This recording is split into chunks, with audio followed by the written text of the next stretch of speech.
सैयदा पाक फरमाती हैं, ओ मेरे नबी के गुलामों, मैंने ये रंग भी देखा है कि हुजूर ने इतना खड़े रहे, इतना क़याम किया कि मुकद्दस पैरों में वरम आ गए, सूज गए पैर।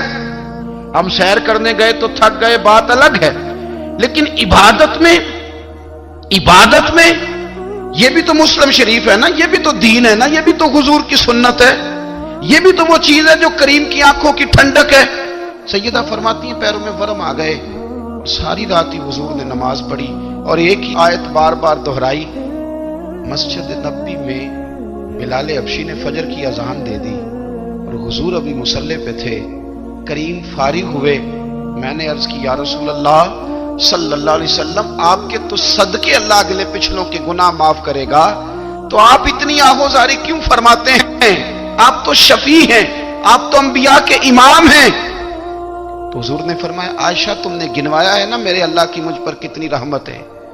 अफला अकूना अब्दन शुकूरा, फरमाया अगर उसने इतनी नेमतें दी हैं तो क्या मैं उसका शुक्रगुजार बंदा ना बनूं? मैं शुक्रगुजार बंदा ना बनूं उसका? फिर अगर इतनी नेमतें उसने दी हैं, मुझे इतना नवाजा है, तो फिर मैं उसके सामने सजदे ना करूं? ओ मेरे भाई, बड़े काबिल फख्र लोग हैं हम कि हम नबी पाक के गुलाम हैं। हम काबिल फख्र हैं कि नबी करीम के गुलाम हैं। क्या कभी इस गुलामी के शुक्राने में भी 2 नफल पढ़े? या अल्लाह तेरा शुक्र है तूने हमें हुजूर का गुलाम बनाया है। याद रखें कि अपनी रूहानी जिंदगी को आबाद करें, इस्तिगफार पढ़ें, तस्बीहात करें। कुछ छोटे छोटे अमाल हैं, उनको अपनी जिंदगी में हिस्सा बनाएं। तिरमिजी शरीफ में हदीस है, नबी पाक सल्लल्लाहु अलैहि वसल्लम ने फरमाया 3 मरतबा सुबह, 3 मरतबा शाम औज़ु बिल्लाहिस समीउल अलीम 3 दफा ये पढ़ो और 1 दफा सूरत हशर की आखिरी 3 आयात, हुवल्लाहुल्लज़ी ला इलाहा इल्लाहु आलिमुल गैबि वश्शहादति हुवर रहमानुर रहीम। औज़ु बिल्लाहि मिनश शैतानिर रजीम है ना, इसको पढ़ना है औज़ु बिल्लाहिस समीउल अलीम मिनश शैतानिर रजीम। फरमाया 3 दफा इसको पढ़ो और 1 दफा सूरह हशर की 3 आयतें, 1 दफा सुबह और 1 दफा शाम। सुबह क्या है, शाम क्या है? तो आला हज़रत बरेलवी फरमाते हैं सुबह से मुराद है आधी रात ढलने से लेकर सूरज निकलने तक। आधी रात ढलने से लेकर यानी तहज्जुद का टाइम से लेकर सूरज और शाम क्या है? दोपहर ढलने से लेकर मगरिब की आजान तक, ये शाम है। अब सुन लें, ये तिरमिजी की हदीस है सियासता की। नबी पाक ने फरमाया जिसने 3 मरतबा आऊज़ बिल्ला पढ़ी और 1 बार सूरह हशर की आखिरी 3 आयतें पढ़ी, 1 दफा सुबह पढ़े, 1 दफा शाम पढ़े, नबी करीम अलैहिस्सलाम फरमाते हैं अगर सुबह पढ़ेगा तो 70,000 फरिश्ते शाम तक, और अगर शाम को पढ़ेगा तो 70,000 फरिश्ते सुबह तक पढ़ने वाले बंदे की मगफिरत की दुआ मांगते रहेंगे। चले, मैं तो इस बात पे भी बड़ा राजी हूं कि पहली दफा अहले सुन्नत में ऐसा हो रहा है कि वजीफा मिलने पर लोग नारे लगा रहे हैं, वरना वजीफा बताएं तो कहने भी पढ़ांगे पर कोई तवीज भी लेके छड़ो माड़ा गया। एक साहब आए, मुझे कहने लगे जी बरकत कोई नहीं, गुरबत बड़ी है। मैंने कहा सूरत वाक़या पढ़ा कर। कहते पीर साहब थोड़ी तकलीफ करो को मैंने तवीज भी कर दो। मैंने उनसे कहा खुदा के बंदे, मैं तवीज दूंगा, पता नहीं काम बनेगा नहीं बनेगा, सूरत वाक़या पढ़। ये वो तवीज है जो मदीने वाले रसूल ने अता फरमाया है कि सूरत वाक़या पढ़ो, तुम्हें कभी फाका नहीं आएगा। तो वज़ाइफ पढ़ें, इबादत करें, तैयारी करें, कुछ नेक आमाल बचाएं ऐसे जिनका हमें पता हो, जो हमारे रब को पता हो।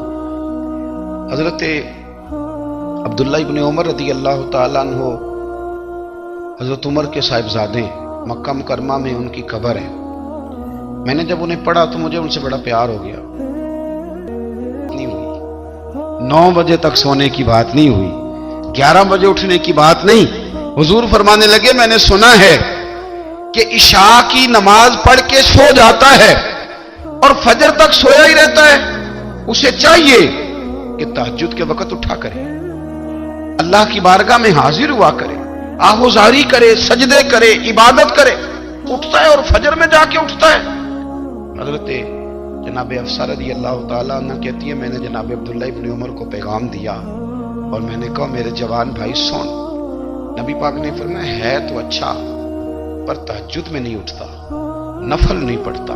ओ मेरी मिल्लत के जवानों, मजा नहीं आ जाता जब सारी दुनिया सोई हो, सारी दुनिया, और बिस्तर भी गर्म हो और नींद भी पूरा गलबा कर रही हो, اور اچانک گھنٹی بجے دماغ میں، آنکھ کھلے، گھڑی پہ نظر پڑے، 3:30 4 بجے کا پیغام گھڑی بتائے، اور کوئی چڑھتی جوانی والا اٹھ کے وضو کرے، اور جب وہ مصلی کھول کے بچھائے تو مدینے والے محبوب کہتے ہیں کہ ہر نماز پہ رب ثواب دیتا ہے، اور جو اٹھ کے تہجد کی نماز پڑھے اسے دیکھ کے تو رب مسکراتا ہے، جو اس کی شان کے لائق ہے، جو اس کی شان کے لائق، وہ مسکراتا ہے، خوش ہوتا ہے کہ میرا بندہ تہجد میں اٹھ گیا، وہ مسکراتا ہے۔ کاش ہماری صبحیں کبھی اپنے مالک کے نام ہو جائیں، کاش کہ صبح حضرت ابو الحسن رحمۃ اللہ تعالی علیہ حضرت معاذ ابن جبل رضی اللہ تعالیٰ عنہ کے پاس بیٹھا کرتے تھے، فرماتے ہیں ان سے جو پیار بڑھا تو پھر میرا مصلی سے بھی بڑھ گیا۔ تابعی ہیں، فرماتے ہیں صحابی رسول سے محبت ہوئی تو ذکر سے بھی ہو گئی، پھر درود شریف سے بھی ہو گئی، محبت ان سے بڑھی تو پھر اللہ نے مسجد کا پیار بھی بڑھا دیا۔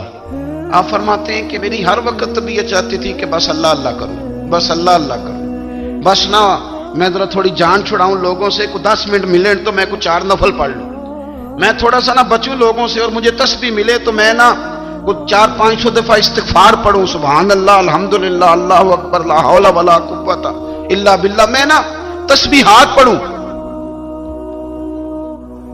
فرماتے ہیں کہ بچے تھے گھر میں 6-7، غربت تھی، کام ملتا کوئی نہیں تھا، اور میں کام چور نہیں تھا، کام ڈھونڈتا تھا، پر اللہ کی قدرت کے کام نہیں ملتا تھا۔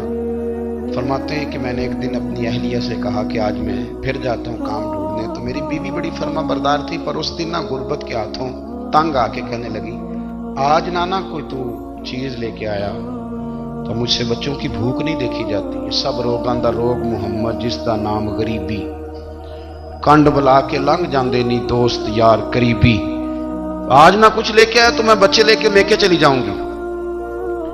شیخ فرماتے ہیں کہ میں بڑا پریشان گھر سے نکلا، پر میں نے صبح سے لے کے زور تک کام ڈھونڈا، کام ملا کوئی نہیں، تو میرے دل میں خیال آیا چلو کام نہیں ملتا تو اللہ اللہ تو کرے گا، چلو بندوں کی مزدوری نہیں ملتی تو رب کریم کی عبادت ہی کرتے ہیں۔ فرماتے ہیں کہ میں نے نا فرات کے پانی سے وضو کیا، نہر کے، شدید دھوپ تھی، ساتھ ریت تھی اور ریت تپ رہی تھی، میں نے اپنا رومال وہیں مصلی کے طور پر بچھا لیا، اور فرماتے ہیں کہ زور سے لے کر عصر تک نماز پڑھی، دھوپ بھی پورے زور پہ، پر میرے سجدے کا ذوق بھی پورے زور پہ۔ فرماتے ہیں سورج بھی چمک رہا ہے اور رب کی عبادت کا ذوق بھی پورے زور پہ، میں سجدہ کروں تو پھر میرا اٹھانے کو جی نہ چاہے۔ میرے استاد لکھا کرتے تھے، یہ ان کا شعر ہے، وہ کہا کرتے تھے مجھے سوز دے، مجھے ساز دے، اور مجھے نیم شب کا نیاز دے، دم سجدہ خود کو میں توڑ دوں، مجھے ایسا ذوق نماز دے، اور میں تیری بہار کا پھول ہوں، میں کھلا بھی ہوں تو تیرے لیے، مجھے میری شاخ سے توڑ لے، مجھے اپنی زلف کا ناز دے۔ بھائی فرماتے ہیں کہ عصر تک میں نے نفل پڑھے، دل ڈھلنے لگا، عصر کی نماز پڑھی اور میں وہاں سے چلا۔ اب میں جب نکلنے لگا تو دل میں خیال آیا کہ چھوٹی چھوٹی دیواریں ہیں گھر کی، بغیر کچھ لیے جاؤں گا تو بیوی دور سے دیکھے گی تو شور کرے گی کہ پھر خالی ہاتھ آ گیا ہے۔ کہتے میں نے اپنے اسی رومال میں جس پہ میں نے نماز پڑھی تھی نا، رومال میں کی آخی دے پنجابی جو صافہ کہتے ہیں، اسی میں نا میں نے کچھ ریت بھر لی کہ وہ دور سے دیکھے گی تو سمجھے گی کچھ لے کے آیا ہے، چلو جا کے اسے بتا دوں گا کہ آج پھر مزدوری نہیں ملی۔ کہتے ہیں وہ ریت لے کر جب میں گھر میں گیا تو پہلے بیوی دروازے پہ کھڑی ہوتی تھی، پوچھتی تھی خالی ہاتھ آ گئے ہو؟ آج میں نے دیکھا تو ہے ہی کوئی نہیں۔ فرماتے ہیں میں اندر داخل ہوا، سلام لیے، کونے میں میں نے وہ رومال رکھ دیا اور میں نے آواز دی کہ بھلی مانس کہاں ہو؟ تو وہ کہنے لگی آپ منہ ہاتھ دھو لیں، میں روٹی لے کے آئی۔ میں نے کہا روٹی کہاں سے آ گئی؟ یہاں تو کئی دنوں کے فاقے، تو کئی دنوں کی غربت ہے، یہاں تو اس گھر میں تو فقیری ہے۔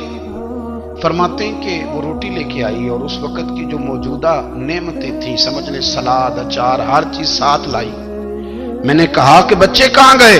کہنے لگی وہ کھانا کھا کے کھیلنے گئے، آپ کھانا کھا لیں آ جاتے۔ کھانا اس نے چن دیا۔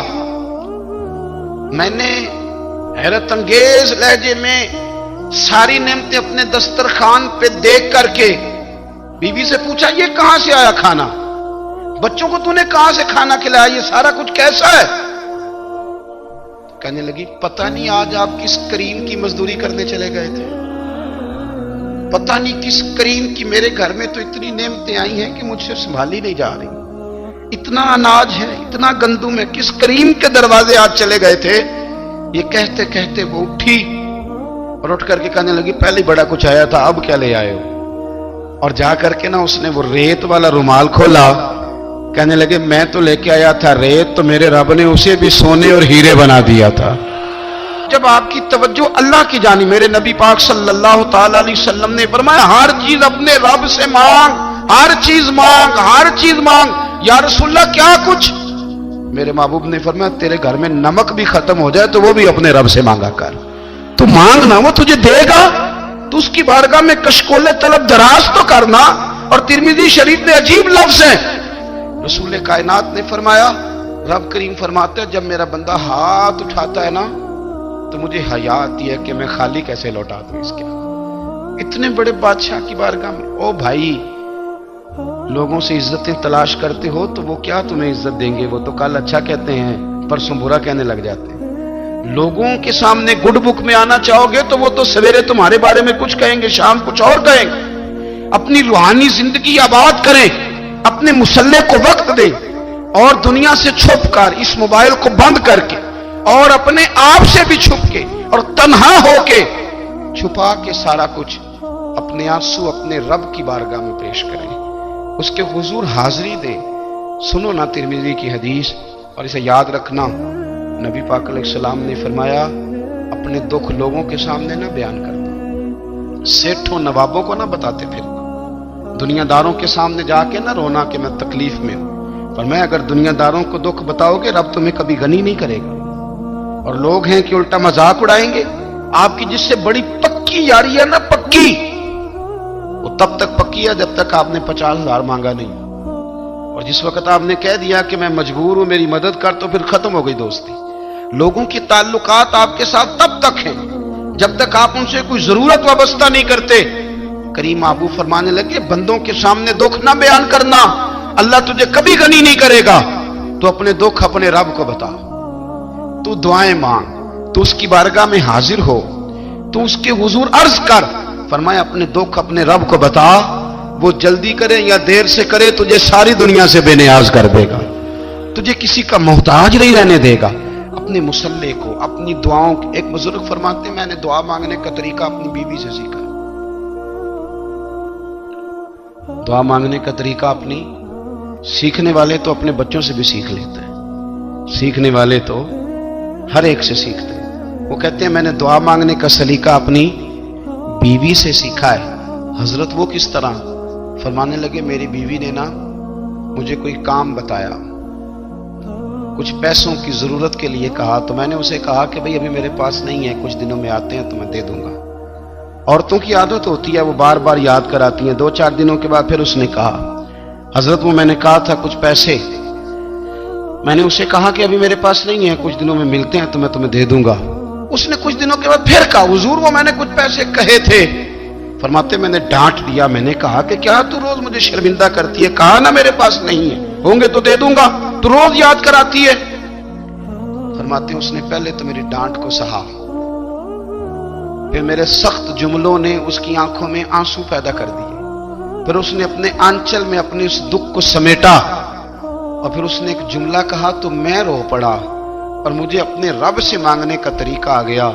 मुझे कहने लगी हजरत जी आपने डांट दिया मैंने सह लिया, पर आप ही मेरे शौहर हैं, बताएं ना, आपसे ना कहूं तो मैं किससे जाके कहूं। फरमाते हैं मैं रो पड़ा और मैं खुल के रोया और मैं तड़प के रोया और फिर मेरी सिसकियां बंद गईं। तो मुझे कहने लगी आपको क्या हुआ? मैंने कहा मुझे भी दुआ मांगनी आ गई है। जब मैं उसे कहूंगा ना अल्लाह तू ही मेरा रब है, मैं तुझसे ना कहूं तो मैं किससे जाके कहूं, मैं क्यों किसी बंदे से सवाल करूं, मैं क्यों किसी दुनियादार से कहूं, मैं तेरे बंदों का नेक बंदों का वसीला लेके तेरे महबूब की गुलामी लेके तेरी बारगाह में आया, तुझसे ना मांगूं तो किससे मांगूं। समझ आ गई है जब मैं इस रंग में मांगूंगा तो तेरा रब मेरे ऊपर बड़ा ही फजल फरमाएगा। وہ میرے اوپر بڑی رحمت کرے گا، وہ میرے لیے آسانیاں کرے۔ عزیز دوستو، ہم اس طرح کرنے لگ گئے ہیں کہ ہم نے نا اپنے تعلقات پر اعتماد کرنا شروع کر دیا ہے۔ میرے تعلقات بہت ہیں، ہم نے اپنی دولت پر اعتماد کرنا شروع کر دیا ہے، میرے پاس دولت بہت ہے۔ ہم نے اپنے علم پر، اپنی شہرت پر اعتماد کرنا شروع کر دیا ہے کہ میرے پاس فلاں چیز بہت ہے۔ یاد رکھنا، جب بے نیاز اپنی صفت بے نیازی دکھاتا ہے تو بڑی بڑی دولتوں والے مجبور نظر آتے ہیں۔ بھائیو، جب انسان کا رشتہ اپنے مالک کے ساتھ ہوتا ہے پھر تو غم بھی کچھ نہیں کہتے، پریشانیاں بھی کچھ نہیں کہتی، پھر تو زندگی صبر والی، پھر تو زندگی توکل والی، پھر تو زندگی بھروسے والی، پھر انسان اپنے آپ کو رسوا نہیں کرتا، دنیا داروں سے امیدیں اس کی ختم ہو جاتی، امیدیں اللہ رسول سے لگا لیتا ہے، مضبوط ہو جاتا ہے، مضبوط، طاقتور ہو جاتا ہے، خوددار ہو جاتا ہے، باوقار باعزت ہو جاتا ہے۔ حضرت بہلول دانا رحمت اللہ علیہ بیٹھے تھے تو ہارون رشید حج کر کے آ رہا تھا، تو رستے میں حضرت شیخ سے ملاقات ہو گئی تو السلام علیکم کے بعد کہنے لگا، حضور کوئی حکم ہو تو بتائیے گا۔ تو حضرت بہلول دانا فرمانے لگے، تیرا رب کون ہے؟ اس نے کہا اللہ۔ تو فرمایا میرا کون ہے؟ کہا اللہ۔ فرمانے لگے تو بڑا ہی بیوقوف ہے، کیا تو یہ سمجھتا ہے کہ رب ہارون رشید کو تو دے گا اور بہلول دانا کو بھول جائے گا؟